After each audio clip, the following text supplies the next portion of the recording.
February is Black History Month, and all month long we'll be introducing you to history makers from the past and present. On this day in history, February 11th, 1990, anti-apartheid activist Nelson Mandela was released from prison in South Africa after serving 27 years for treason. 4 years later, Mandela would be elected South Africa's president. In 2015, the standard minimum rules for the treatment of prisoners were revised and adopted as the Nelson Mandela Rules. Today, the issue of criminal justice reform is at the forefront of the African American community. I recently sat down with lawyer and prison reform advocate Josie Duffy Rice to talk about her tireless efforts in helping wrongfully convicted inmates and supporting prison reform. Josie Duffy Rice, criminal justice reform expert, thanks so much for being with us. Thank you so much for having me. Of course. So from your vantage point, what do you think continues to be the biggest issue when it comes to criminal justice reform today? It's tough. It's not just one thing. There's so much that influences the criminal justice system, so many people, so many issues, that it's hard to say that there's one issue that is paramount. I would say one thing that doesn't get enough attention, even though it's starting to get more attention now, is the power of the prosecutor and how much power they have over the end of mass incarceration. So what do you think will be the toughest challenge for African Americans when it comes to racial justice in the 21st century? Gosh, the toughest one? There are so many. I think economic inequality and how it's racially disproportionate. Minorities are getting the short end of the stick.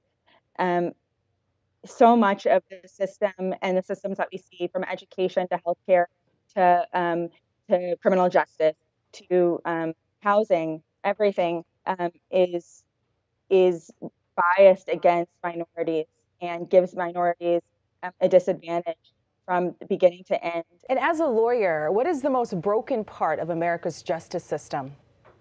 Oh gosh, we put people away for decades for things that we would consider solvable problems. We don't address things on the front end. We don't give systems like education, parks, after-school programs, healthcare, the tools they need to ensure that people have a healthy, productive, and successful life. And then we expect the criminal justice system on the back end to solve all of these problems. So in general, I think we are expecting the criminal justice system to do too much, and that there are other systems that need to be preventative to ensure that the criminal justice system never has to get involved at all. Right. So 2018 seemed to be the year of social media influence and criminal justice reform. Obviously, Meek Mill captured everyone's timeline. But even before then, there was a story of Kalief Browder. He had everyone captivated and horrified, both. He was accused of stealing a backpack in New York City at the age of 16. He was sent to Rikers Island, where he spent 3 years in prison while never being convicted. Later, he was eventually charged with second-degree robbery. Those charges, as you know, were eventually dropped. He was released at the age of 22 years old. Then, based on all of the trauma he went through being 16 at Rikers Island, he ended up hanging himself. Just recently, New York City Law Department just settled with his family for $3.3 million. What do you think of the conclusion of this case, and do you think we have made many strides since the Kalief Browder story?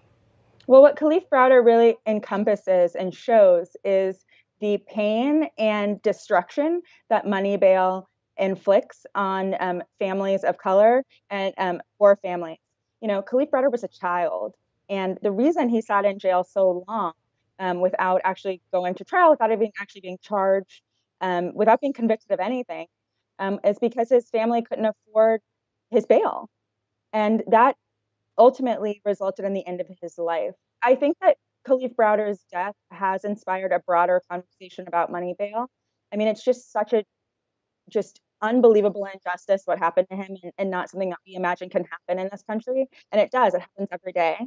And so I'm glad to see that people are talking about money bail more. What we're seeing is that people are really galvanized by how unjust it is that if you're poor, you get a different justice system than the rich people. What do you think about the First Step Act, which was signed last year, aimed to help change and reform the system, gear the prison system more towards rehabilitation, and try to tackle harsher sentencing policies? I'm happy to see some movement on criminal justice from Congress and from the president. I think that moves towards a more humane criminal justice system are important. I don't think the First Step Act goes far enough. And I think that what we really need, we have millions and millions of people in prisons and jails every year. We have almost 12 million people cycling through jails every single year. And what we're seeing is that without a major change, without a fundamental reform, we're not going to lower those numbers as much as we need.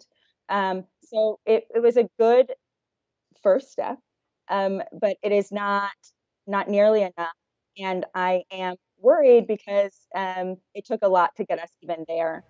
You know, I will say that the federal system and the federal change that is possible is almost nothing compared to what can happen on your state and local level. What's happening in your state legislature, what's happening in your local DA's office, what's happening in your courthouse every single day.